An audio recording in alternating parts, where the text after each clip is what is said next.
we are making a beautiful lesson of the great blue heron. I saw them this year. I saw these beautiful birds in the New Mexico.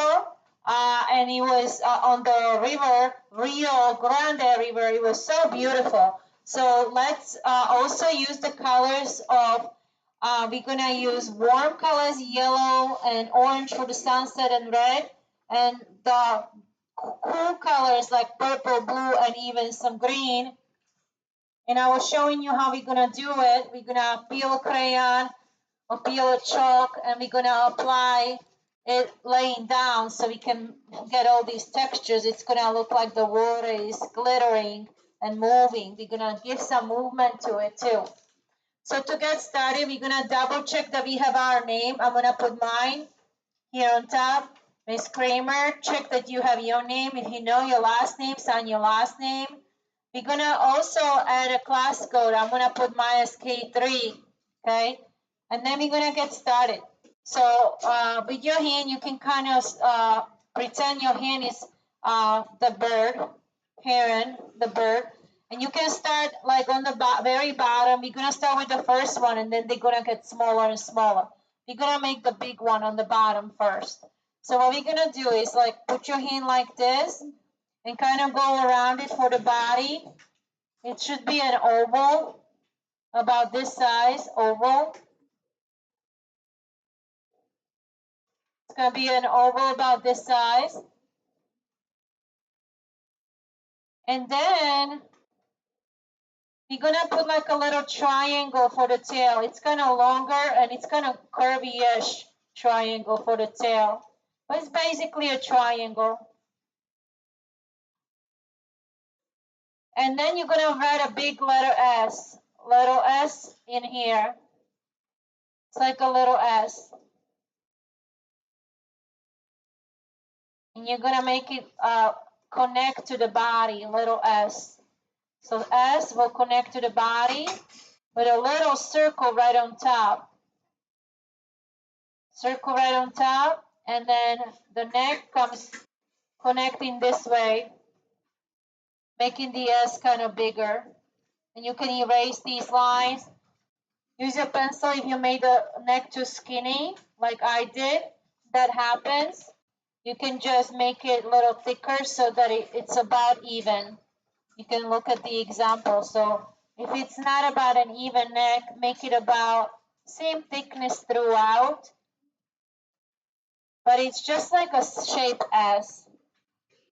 So you can go around it a little bit, shade it. Okay? And be sure, see a couple of lines, it doesn't matter. You can have a couple of lines and you can erase those lines that you don't like. The lines that you like, just keep them. The ones you don't like, erase them. I erased the rest of this circle as it connects to the neck because that's where my eye is going to go. So I already went ahead and erased it. And then I need my beak. So my beak is like a triangle, but it's two triangles connected in the middle. The neck, the beak should normally be a little longer, but I ran out of space here. So I'm going to do a couple of more herons, and then I'm going to give them longer beaks. I'm going to extend the beak inside of the circle. That way it looks a little longer. And I'm going to make like 3 lines this way. Like a letter M on the side. Letter M on the side. Like a triangle line. And I'm going to make a zigzaggy line on top of the heron's head. Zigzaggy coming from the middle M. This is a triangle, little M, and zigzaggy line for feathers. And another zigzag line this way. And I'm going to put an eye in the middle. And put a circle around it. This is how it looks like. After that, I'm going to give him the cool hair. The herons have like these little long feathers, like a mohawk, really cool. These are actually made out of tiny feathers. It's really nice bird. It's really peaceful and catches a lot of fish. On this side of the S, you're gonna put like a lot of like lines. These lines are like tiny. These are like tiny little feathers that are coming from the side. And if it doesn't work for you first time, erase it. And it's gonna just add to the texture. So try practicing little gentle little lines, like feathery lines coming from the heron on the side. Same thing on the other side, couple of gentle lines. And now we're gonna decide where the legs go. But first we're gonna draw the feather. So the feather is gonna be just another oval, but it's a little pointy here. So it's like wide here and pointy to one side. That's the wing. And then couple of lines of feathers this way. So it's a zigzag line connected to this zigzag line. And I'm gonna make mine, I'm gonna erase and make it a little skinnier so he doesn't look as fat here. I'm gonna make him a little skinnier. And I'm gonna add a little bit of feathers this way too. And I'm gonna add this line on top, zigzaggy line on top of the feather, coming down like this. And more zigzaggy line to delineate where the feathers lie here, like that. And now I'm ready for a couple of zigzaggy lines at the back of the tail and on the bottom of the tail, like so. It's just kind of, doesn't have to be even zigzaggy, it can be just lines basically next to each other. And right here underneath this feather is coming from underneath, is coming the first leg.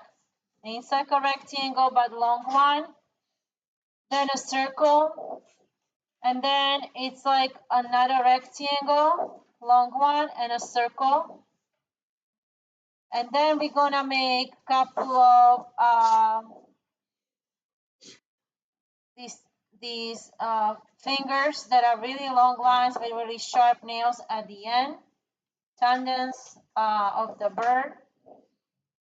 So you can do your, there should be 4 of them. So he can stand nice and safely. So that's 1. Normally 3 are pointing this way and 1 is pointing, it's a shorter one, 1 is pointing the other way. So I think I'm gonna actually put mine pointing this way with the nails. And then 1 is gonna be opposite, pointing the other way. So he stands kind of stable.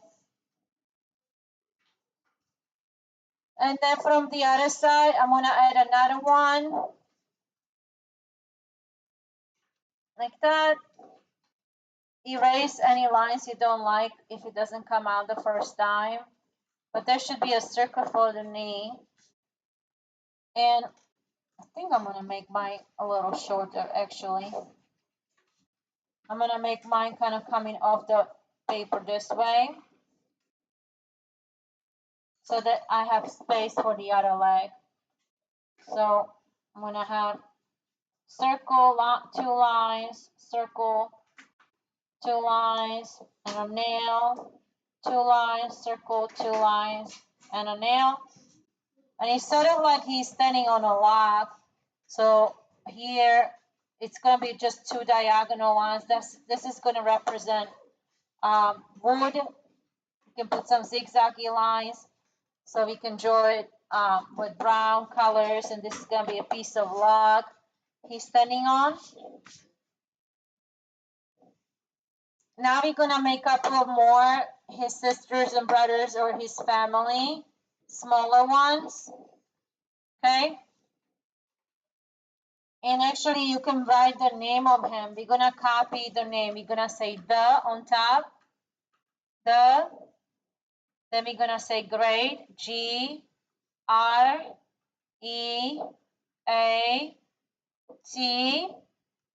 We're gonna write blue, BLUE, heron, HERON.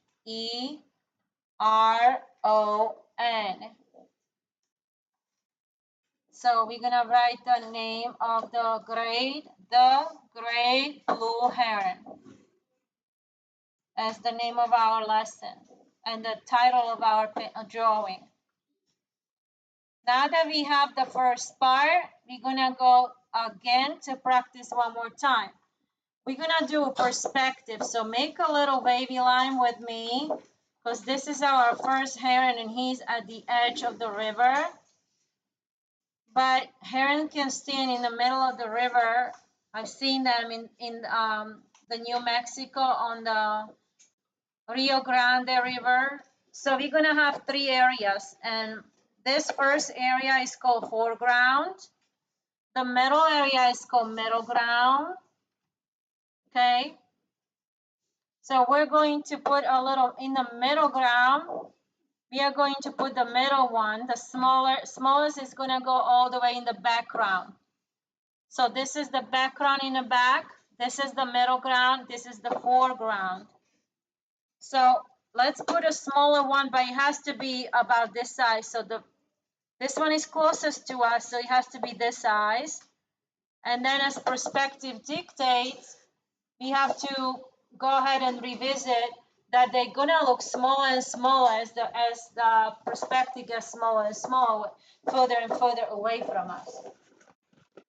The perspective principles here: objects that are closer to the viewer appear to have more details than objects that are farther away. Okay, so, and they're smaller also.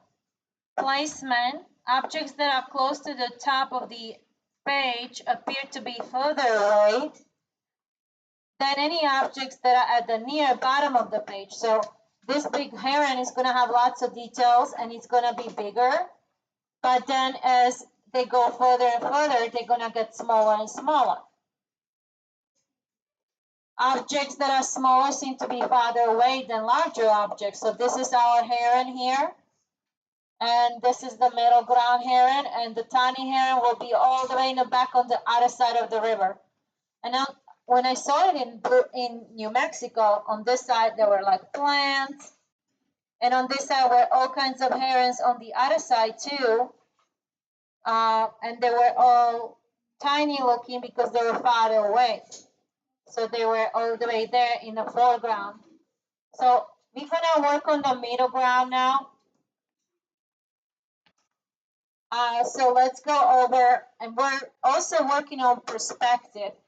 So underneath the great big blue heron, we're gonna write our terminology word with exclamation mark perspective. PERSPECTIVE.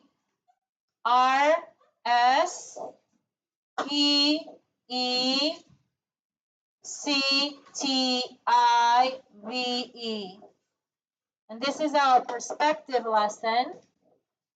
And you can label your ground. So you can put foreground, FOREGROUND.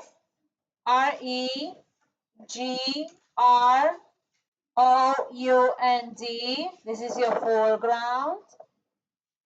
You can label in the middle ground, MIDDLEGROUND.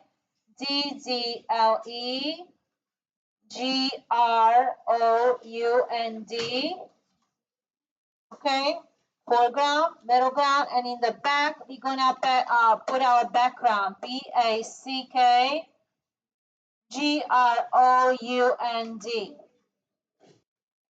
Okay, now that we have everything labeled out and we understand what principles of perspective are, principles of a perspective. Also, when we color them, the colors, the herons that are closer to us will have a deeper color, deep, bright color. And the ones that are going to be in the background are going to be more blurrier. And they're going to appear lighter. They're not going to have as much color. Okay? So that's a really good review of perspective.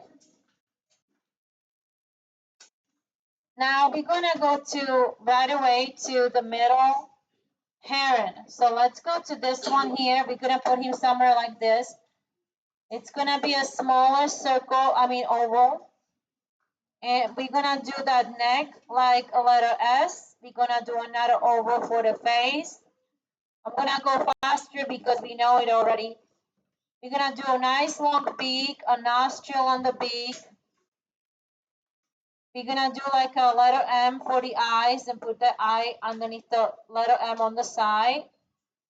You're gonna do a couple of these nice mohawk-like feathers. They're really cool in the real heron. They're kind of stand like that.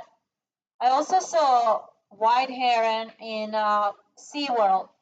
They had him stand right next to the manta rays exhibit because he would get free fish when people would throw fish to the manta rays. A lot of them would fall down and he would just catch them. He was a wild heron, but he was something called opportunistic. So that means that he took advantage of the environment of Animal Kingdom and of Epcot, and he would just get the free food that they would feed to the manta rays or to the animals at the SeaWorld. So they're very smart birds. Then put your feathers coming down this way, and you're gonna make your feather couple of divisions. You're gonna add that nice tail. You can get a little bigger, a little more experience. Now that you have more experience, you can add your more touches on all the textures of the feathers along the neck. And also you can have less details because according to the perspective, we are now moving into, you don't have to have as much details because not as much details will be visible as further you're looking at the heron. The further it gets, the less detail we will see with our eyes. So, and maybe his legs are even underwater at this point because this guy is actually standing on top of a wood, but this guy is actually in the middle of the water. So I'm not gonna give him his talons. I'm not gonna even give it to him because I can't see it because it's inside of the water, inside of the Grande River. So but maybe this one is gonna have a fish. Maybe this one was really lucky. He's gonna have a nice fish inside of his beak, and he's gonna be really happy to go eat it. He caught himself a fish. Okay, and now tiny, tiny, tiny little heron all the way on top in the background. So I'm gonna put him to the side somewhere here. I'm gonna put a nice little oval, small oval, little S face, S neck, little another oval for the head, nice long beak, an eye, little M sign around the eye for the textures, little triangular tail, wing, and feet. Let's bury them inside of the river too, like that. And we have 3 beautiful herons.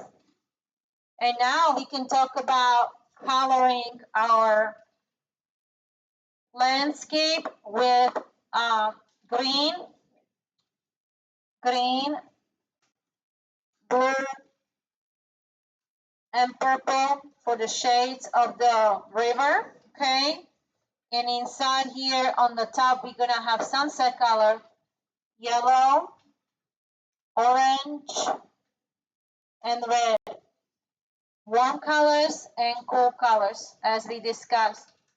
So I trust you that you're gonna do a great job coloring. I'm gonna put some music and show you some real beautiful herons as an example for your inspiration. But you can start coloring if you're done with the drawing part. And now it's your turn.